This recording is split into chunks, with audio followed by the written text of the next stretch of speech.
The African American race was formed in the crucible of slavery.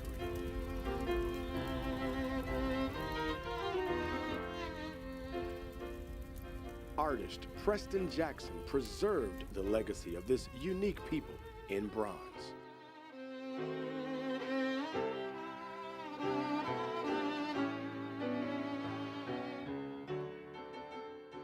We have given voice to the stories of his characters so that now you can partake of this fruit from America's history.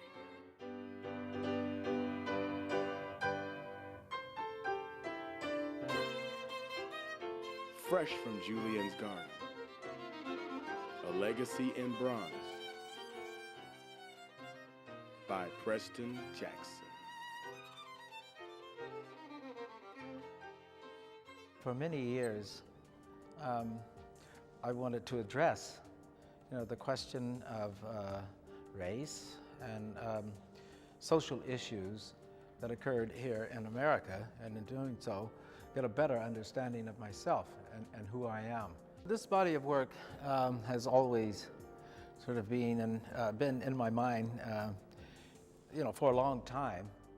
Some of the vestiges of slavery in the form of rules and so forth still exist today. So I'm constantly doing comparisons, and it's a way of understanding where we're going, where we've been, by referring back to those times. Oh, Lord. She looked toward the sky. She asked God, why me be here? Why my unborn baby feel the pain of the life she not yet in? She had often been severely beaten. This time her belly was full of life, her breast swollen to the point of bursting.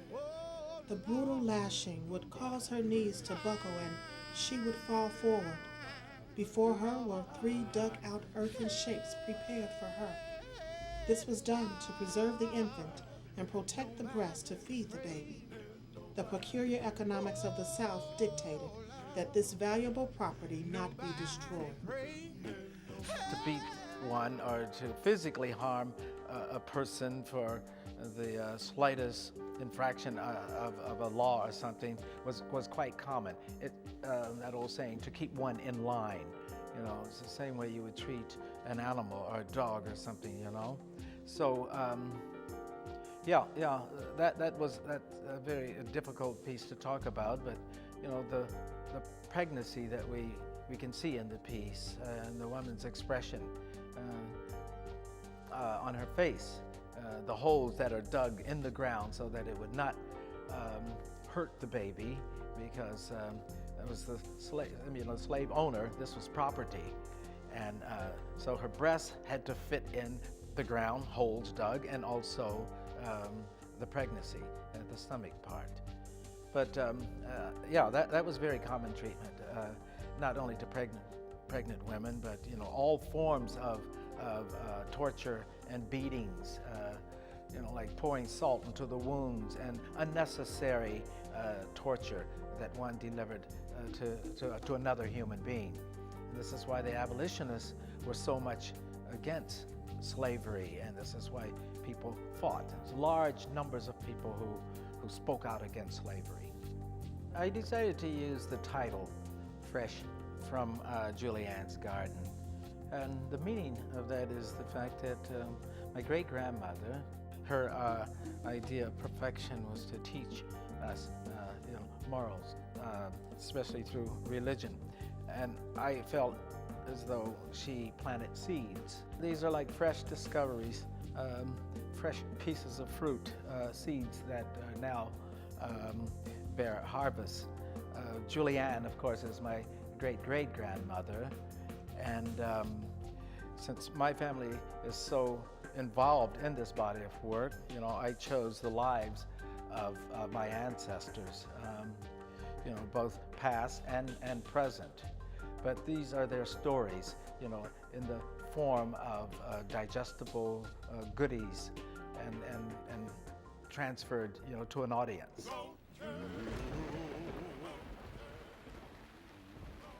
You black son of a dog. You better save us, or I'll beat you within an inch of your life. Jolly worked in the big house. During the high water time, he tied himself to the very tree Master used to whip him. Jolly found an old mule rope and a ring with 3 hooks on it. He tried to hook the house with it, but his hand wouldn't work. It was his backing hand. It only went up and down. And every time he tried to reach out, he hit himself in the head and his eyes rolled back. Flood waters were coming up around Jolly's waist. Catfish jumping all in his face. Jolly was unable to sacrifice his life for the safety and rescue of Massa, Mrs. and the family. They ended up drowning, along with all the other rats that had sought refuge on the roof of the big house. Mama learned that I was supposed to be sold to a cotton planter deep south. It means the hardest life ever. Mama got up what little she had and we headed to the swampland. We just kept going, following the North Star. Then came the cries of the slave catchers and the yelping blood dogs. Lord have mercy. Halfway across the swamp, feel like we stepping on a fallen tree. Suddenly the trees got razor teeth and it's thrashing. Mama slipped and screams to me, Peanut. I said, Mama, you can do it, and I pulls her. She screams, we safe. Then, chum, the sound of the gator eating on that old blood dog. Guess that gator like dog meat more than slave meat. Old Massa comes up to me with that funny expression on his face. Then he tells me, Claire, I want you to kill a hog, make us some salt meat, and get us in ready for a long trip. I knew right then my family's gonna be split up. Old Massa say, I'ma sell you 2 boys. I had a twin sister somewhere, and Lord, it just broke my heart when he split us up.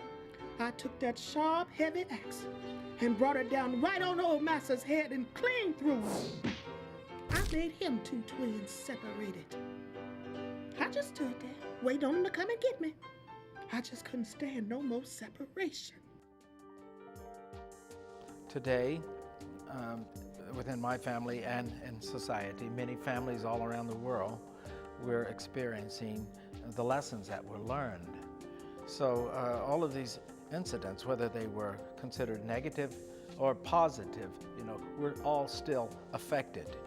And the idea of it being one race is not the question. The idea that we all are loving family units, and whenever the family idea becomes distorted or no longer exists, we all suffer from it.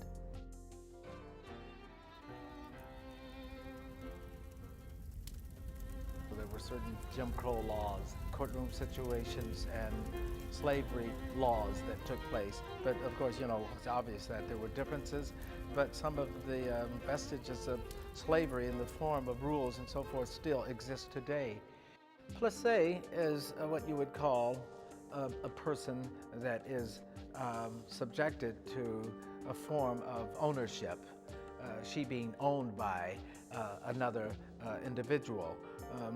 The practice is called plaçage. Only in New Orleans and also the East Coast, the Carolinas, was there such a practice. Placé is a word used to describe a young woman, usually at the age, or young girl, at the age of 12, 13, or 14, whose life has been sort of arranged for her in the form of a marriage to an owner, a slave master, or just a very rich person or a very strange person. Her mother or grandmother would be paid in either money or land or some way, and she would become the property of this person who enjoys, owning another individual to parade around like one would wear jewelry. So the beginning of their career starts with her mother or grandmother actually selling her to this gentleman, and she is kept in a very lavish environment and dressed and placed on a pedestal and paraded around during certain celebrations. such as large cotillions or balls or dances or whatever, you know. But they would actually parade them, and soulless individuals. The old rusty mirror spat back an image of two refugees entwined amidst the same evils. Mariah is dressing young Eve as if in preparation for a sacrificial event. The older woman expresses no remorse. All women, no matter what their status in life, experience the same subjugation to the whims of a man's pleasure. She strolled through the veils of cigar smoke, so familiar at these quadroon balls and masquerade parties. No longer the charming, innocent Plessé, her beauty had faded. Her ex-lover said her race was ape-like, but it was he that acted like an animal during their sexual encounters. Passing the heavily decorated people, she presented herself in two forms, one as a primate, the other her adorned self. Was it sarcasm or was it an entice? She had learned exoticism and how to attract a certain type of man. The evening wore on. Bodies of all shapes and sizes began to dissolve in swirls of marbled colors blending into each other. When I was 13 years old, living in New Orleans, I became the Plessé of this French gentleman. He took my body, but not my soul. My faith helped me learn to tolerate his treatment. He has gotten old. Now I am the one who is strong. Now he relies on me to care for him. The eyes are very important, and I still, I want to maintain the pride and their knowledge of self. The eyes, the treatment of the eyes of some of my figures, which we think of, as the window to the soul. Any individual responds to that part of the face, first of all. But I decided to create eyes that were beautiful in some cases, eyes that were very sad. I never have my figures looking down and defeated.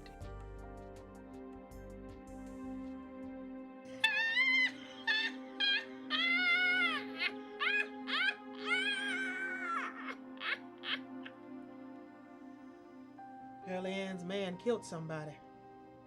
The sheriffs and the constables just busted in the home and took him away without no trial. When Pearlie Ann found his body, she completely lost her mind. One night, old Thomas Jacob saw her washing a strange hide. Turned out to be the pelt skin of that man she loved so much. She was trying to send him to heaven. Now, she peered up at the moonlit sky and shrieks of laughter was heard throughout the pine forest.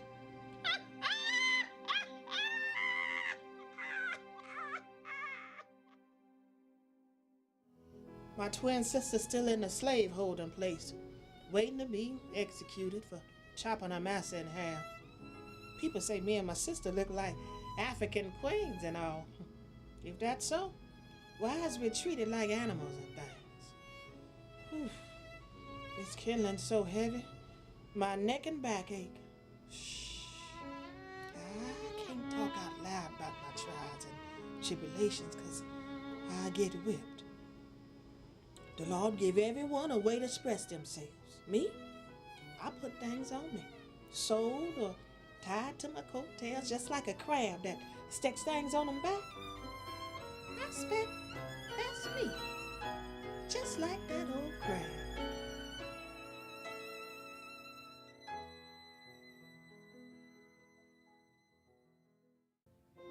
Her appearance did not always reflect a figure of wealth and substance. Her youthful years were spent in slavery, a house servant because of her mixed blood and good looks. Here she stands, in the year 1880, living on the land she inherited from her mistress, who taught her the sewing crafts, top seamstress in the state for both black and white. The large dog that accompanies her was once a slave-catching brute that lost its paw to an alligator while pursuing a runaway slave. Her walks are brief, for slave catchers are still practicing their hunting skills. My favorite piece in this collection would probably be The Lady and the Alligator. You know, I like that piece. Most of the pieces that have animals in it, you know, I tend to think of those as my favorite pieces because, well, for one thing, they're not totally figurative, and the animals take on kind of like the Uncle Remus tales. And incidentally, that is from Africa, and a lot of the tales that were told by Uncle Remus, who was a very brave person. He wasn't who we think of as a docile and very humble man. He was very shrewd and very smart. But anyway, African folklore abounds, you know, in African way of life, African American way of life. So this idea of animals, these are my favorite pieces. Lizzie Tolliver, she always wanted to be a veterinarian or a doctor. You know them gators and crocs right from the get-go are creatures of bad temperament. She decided to rescue one of these things and raise him as her own. She fed him, and in no time, he grew into this big greenish black monster, 15 feet from nose to tip of his tail. It was quite a strange alliance. One fine day during the summer, they just up and disappeared. The sheriffs and all the policemen traced their tracks along the riverbank and finally into the water. Some say it was a suicide pact. Others say it was some kind of voodoo she was practicing. Or maybe their strange relationship was not so strange after all. And the gator just went back to being a gator. To Aunt Neppie, life had no borders. She was heavily steeped in the religious beliefs of the African Methodist Church. Aunt Neppie soon grew tired of this European-based religion. She chose to return to her own African roots, although she was told by her church family that such a path reeked of witchcraft and paganism from which no good could come. We see her here at the height of her career, in her regalia as a voodoo priestess.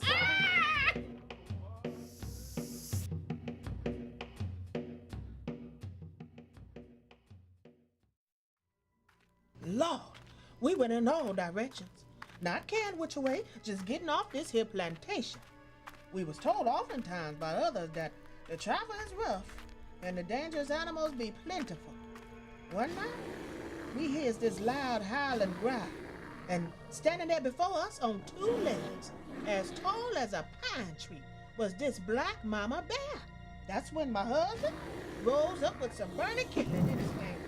He pushed it in that old bear's face as many times as he could. He stood there, facing that bear like an old African warrior. All of a sudden, she stopped charging, as if something far away called her. She slowly turned and lumbered off. Lord, life can sure enough be hard on some folks when all they want is just a little taste of freedom. I chose to tell stories through the voices of women simply because of my own personal background, being from a family of 7 sisters and a very strong mother in many ways. This was the loudest voice I could remember, you know, as far as you know, their role in the family and watching their actions and so on and so forth, and also, you know, experiencing tales and stories of legends and Bible things, you know, handed down from the neighborhood. But most of them were told and taught by women in the church. So they play a very important part in my history, and I'll always remember that. He was still my small, beloved parcel from heaven. Now came that moment that all parents dread.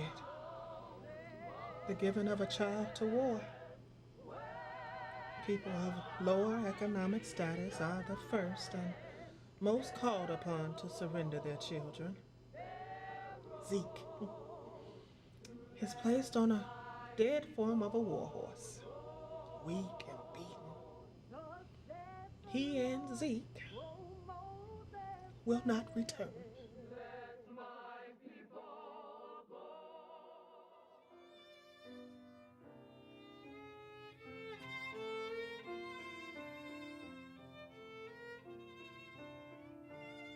I was a privileged servant. No one would think of me as one who would desperately seek freedom. One day, the urge for independence overcame me. I had come to believe that owning another human was an unnatural act in the sight of God. I collected my few belongings, including a chicken, and carrying my baby with me, I left the only home I had ever known.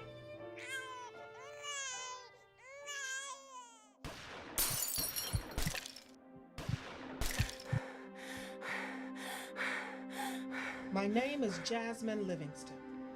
The rocks and the gunshots shattered the windows and destroyed the shutters of our shop. I threw on my dressing gown and my straw hat and grabbed my boy child and my father's old musket, which had not been fired since the Civil War. I stand in the front rose garden, ready to fend off any would-be intruders attempting to destroy our hard-earned homestead.